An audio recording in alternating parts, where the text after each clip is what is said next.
you so much. Thank you.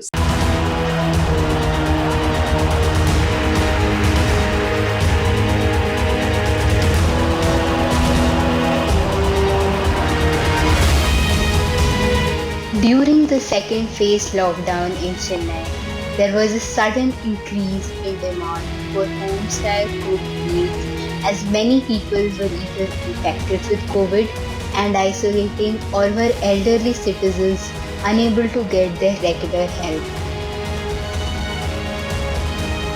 Chennai Tricolor Initiative, along with Chennai Volunteer Task Force, decided to create a directory of verified food suppliers that can be filtered based on location to ensure that citizens were able to quickly reach a provider.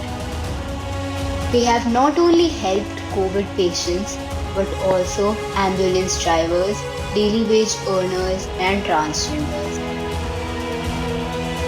Newsix proudly recognizes second wave superhero Fazil Badouri. Hello and welcome. You're watching News X and I'm Fiza Jain. Today on Second Wave Superheroes, we have with us Mr. Fazil, who is the leader of one of the COVID community kitchen in Chennai. Welcome, sir. Hi, thank you so much for having me. So, my first question to you is what led to the idea of this COVID community kitchen in Chennai? Right. So the entire idea behind the COVID community kitchen started off from the Chennai volunteers team that was coordinated by the Chennai Tricolor Initiative. The initial stages of the second wave, we understood that a lot of people were isolating at home as compared to the first wave. And many of them were isolating as complete family. Fatigue drove them down and they were unable to, cook and eat. So we came up with two meal plans, basically a directory for folks who are serving meals to such families, and also a directory of donors who want to sponsor food for these folks who are unaffordable. Basically, the drivers of people who are affected and for whom the meals are not available. So this was how it started at the early stages. And we knew that at some point of time, the volume would become too high for us to cater, and the need of a community kitchen would be required. So we had always prepped with a couple of our partners to ensure that if and when the need arises, we are able to cater to large volumes of food as well. Okay, so how has your journey been till now? It has been very heartwarming because when we started, we knew that the economic efforts, impact of the first wave was still bearing down on a lot of restaurants and, basically on the food industry. So we were really skeptical on how many of the restaurants would come up and partner with us this time. However, to great joy, many of the restaurants said that we will stand for it and we will help you out this time as well, and we will donate meals. So what started off with a small donation of 50 meals per day slowly ramped up to about 300, 400 meals per time, so for lunch and for dinner. And one of the things that happened was that we noticed the number of ambulances that were lining up outside hospitals. So these ambulance drivers could not even move from the space because they had to be right next to the vehicle at any point to move ahead. So we understood that a lot of them had not even had proper meal. So that is when we actually tied up, or we approached 108 and told them, the ambulance coordinators, and told them that, hey, listen, and we are sure that your drivers must be facing some problems. Why don't we help you, sort that out? And for the last month and a half, we've been daily feeding about 150 of these ambulance drivers on a daily basis. Okay, so it was I understand, a very tedious task, and with such a huge wave and people isolating at home, did it really take an emotional toll on you?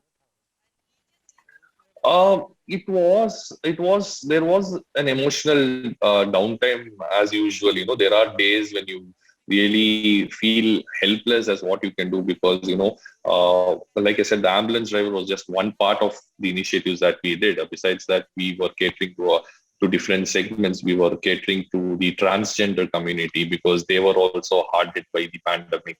Some of the hardships that they had to go through, and this one meal that when we provided to them at their doorstep.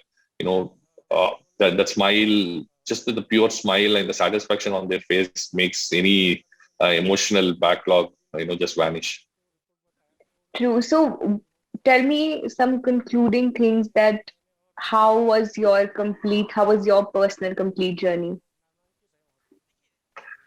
It was very satisfying and very full of gratitude, because there are so many unsung heroes there who don't even come out, who are not even there anywhere to be mentioned. We are very thankful to all the restaurant partners and the catering community that came up to help us serve near about 400 meals per time. So 400 for lunch, 400 for dinner, enabling us to serve near about about 40,000 meals over the period of time.